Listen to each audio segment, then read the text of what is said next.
Head over to BoardGamePrices.com to find the best price on these Gencon releases and thousands of other games. Hello my friends, it's the Game Boy Geek here. Wow, Gencon is coming next week for when this video is released. I can't believe it's already here. So today I'm going to go over my top 10 most anticipated games that are coming out at Gencon. Now, 2 notes about my list here. Number 1, everything here is listed as for sale, because the worst thing I think I could do is get you all excited about a game that you can't bring home. The second is there's a handful of these games that might not be on this list that you're wondering why. And that's because later this week, I'm going to have another video called my top 10 Gencon releases that I've already played video. And those are going to be ones that I've already had a chance to play that are coming out. So think about that as well. So let's get started with my top 10.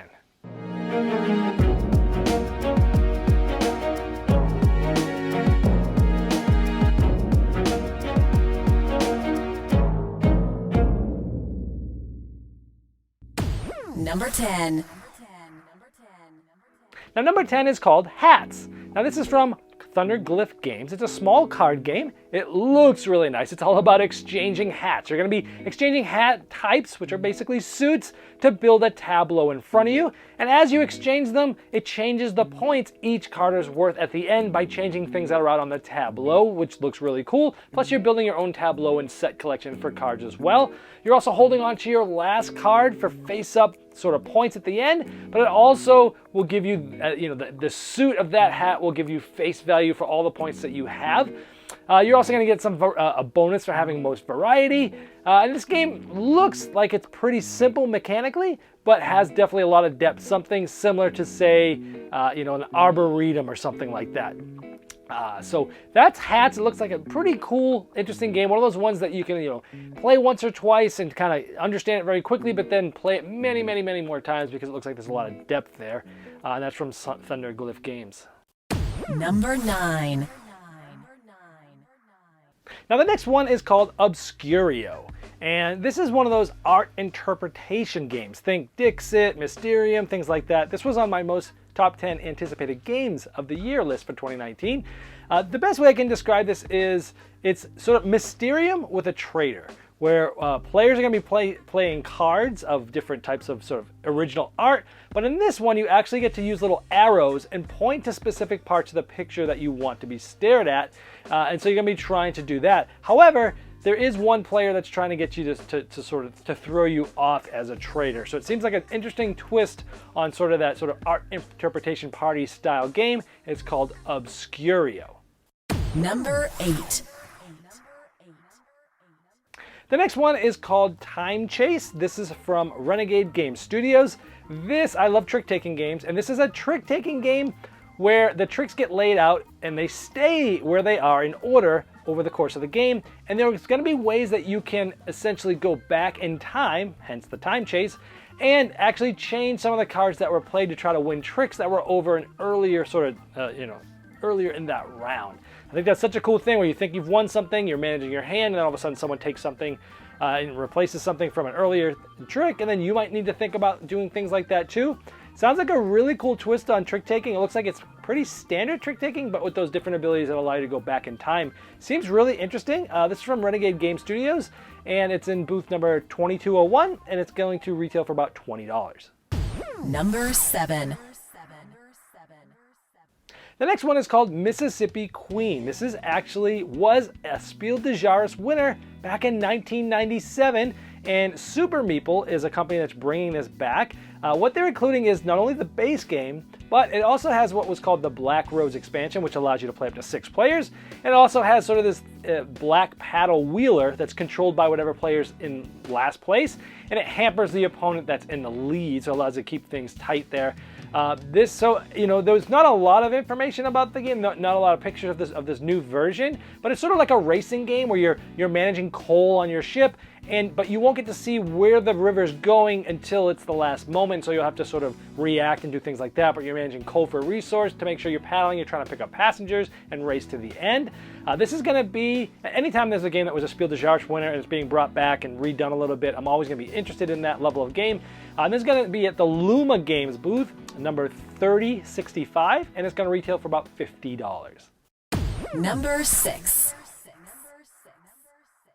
The next one is Sabotage. This is from Foodies Games. This is sort of a spies versus villains game. It has some dice rolling with some programming those dice. Now both sides are doing some hidden movement. There's some shields that you're moving in a hidden way below, behind the shield so no one can see, and then there's things happening on the board. You're going to be also picking up different gadgets to use. The spies are trying to hack 8 times before the villains hit them 5 times. So it's sort of a team versus team hidden movement. They're going to be hitting them with different weapons and gear and gadgets and things like that. So Sabotage sounds really cool. I love hidden movement. I love sort of programming, I like that aspect of it. It seemed really cool. And Foodies Games always puts out some, it's a smaller publisher, but he always does a great job with most of the games he puts out. This is going to be at the Foodies Games booth, number 1907. And the pricing on the Board Game Geek list was not final yet for this. Number 5. Number 5 is Reavers of Midgard from Gray Fox Games. Now this is a sequel to Champions of Midgard, which was a worker placement game where you're going off to battle, rolling dice to try to beat them. It's a standalone sequel to Champions. It is still a worker placement game. It's basically Vikings are sailing, looking for combat spoils and glory. But a very interesting mechanism here is that the Reavers themselves are the star of the show. They get you new dice and give you 3 options of ways to use that specific Reaver. You can go rallying, which will get you more dice. And basically you get to set them to the results that you want. Or you can lead with that Reaver, which will basically allows you to use a one-time powerful ability and turning some dice symbols to wild. Or you can specialize with that Reaver, which is, when others take the action that your Reaver specializes in that you choose, then you'll get the benefit. So looks like it has some interesting triple use mechanisms of the Reaver cards there. And, I like worker placement, and Champions was a great game, so I expect this to be great as well. I've heard really good things about this from people that have played it. Earlier versions of this, and it's going to be at the Gray Fox booth, number 2801, and it's going to retail for $70. And there are only going to be 200 copies from what I'm told. So if this is a game that's on your list, this is going to be one you're going to want to run for when the doors open. Number 4. The next one is Ishtar Gardens of Babylon from Yellow. This one's designed by my favorite designer, Bruno Cathala. And in this, you're going to be competing to grow the largest gardens. You're going to be planting the most magnificent trees and taking control of the life-giving fountains. And you're going to be doing this by collecting precious gems and improving on your skills as a gardener. Now this game is a tile drafting game where you're going to be paying currency, which are gems, to get a better tile. So I love that mechanism where you spend currency to get something that's a little bit further away. The tiles are all different. They're not just normal square tiles. They go in all sorts of different directions. You're going to be tile laying with these different shapes. The tiles have different abilities on them that can trigger. And you'll also be placing meeples, sort of like Carcassonne, and there can't be another meeple on that section and things like that. But also placing tiles gets you gems, which can then unlock abilities, which are called skills in the game. And then gems can also help you plant trees for points, getting sort of contract cards. Think of like Splendor, turning in gems for some cards with them points. Seems like a lot of different things going on, but if it's Bruno, I'm definitely going to be interested in it, and Yellow always does a great job with production. So this is Ishtar, the Gardens of Babylon from Yellow at booth number 129, and it's going to be $50. Number 3. The next one is called Anomaly from Starling Games. This is a game that has hidden movement, and there's going to be one side that are the students, and the other side is the Anomaly. And in this game, even the students who are on the same team can't see each other, which is a cool twist there that they're working together. It kind of reminds me a little bit of a game called Escape from Aliens in Outer Space. But the students are going to be playing cards against the Anomaly that will give them certain abilities. But if a certain amount of cards get given to the Anomaly, on the back side of them, they get to flip it over and use that as a powerful sort of benefit later, which is cool. So the students are going to be playing things but not giving them too many cards of the same type or using the same action too many times, because then the Anomaly is going to be able to flip those over and use them as an ability. That sounds really cool. Also, the Anomaly can essentially interject turns going in between each student, or they can kind of wait back and wait for students to take several turns before they go, depending on what they want to do. I think the timing of that sounds really interesting. Also, the Anomaly needs to eat each round, and so that gives them info, the students, as to where the Anomaly has been. And then each round, more locations get sort of radioactive, and you don't want to end there because you'll lose some health. It's going to be at Starling Games. It's called Anomaly, and it's going to be at booth number 2323. Number 2. Number 2 is a game called Foodies, and this is from Simon Limited. Also, I think they're trying to be called Come On now. This game has a mech. It looks beautiful. The art looks awesome. It's got a mechanism similar to, say, Marchikoro, where somebody's gonna be rolling a die and everyone possibly are gonna be doing things. You're gonna be getting points and popularity with those points. You're gonna be using those coins to buy more food cards, but you're gonna be buying food from all over the world that looks awesome. You get to choose what number those cards are. Unlike Machikoro, you put them on your board, and they're gonna be the number of where you place them. So you have a lot of flexibility of where they put. And then sometimes you're gonna be putting stars on cards together in a tableau. And so some of those cards have abilities on them, and you're gonna be trying to get area majorities for coins and entire rows. It has a sort of a spatial aspect. So different things like that. So between abilities and getting stars and triggering some spatial things, it seems like pretty cool. Also, there's going to be some chef abilities that you'll be able to purchase to sort of activate. It looks like a more fun version of Machikoro with beautiful art. And this is going to be at the Simon booth, booth number 417, and it's going to be $40. Number 1. My number 1, and before I get there, I want to reiterate that many games on this list that you might be surprised aren't here, I may have already played. I'm going to have a top 10 releasing games at Gen Con that I've already played. That video is coming out later this week. So if you haven't subscribed to the channel, do that now to make sure you don't miss that this week. Number 1 is coming from Horrible Games, The King's Dilemma.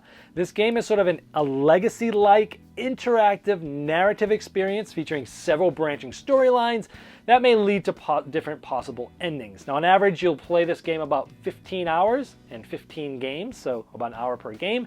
It cannot be replayed because it is legacy. You'll be drawing on stuff, things will be altered. But each round, you'll be drawing a card from the bottom of the dilemma deck, and you'll be experiencing the game story unfold. And each card has a unique,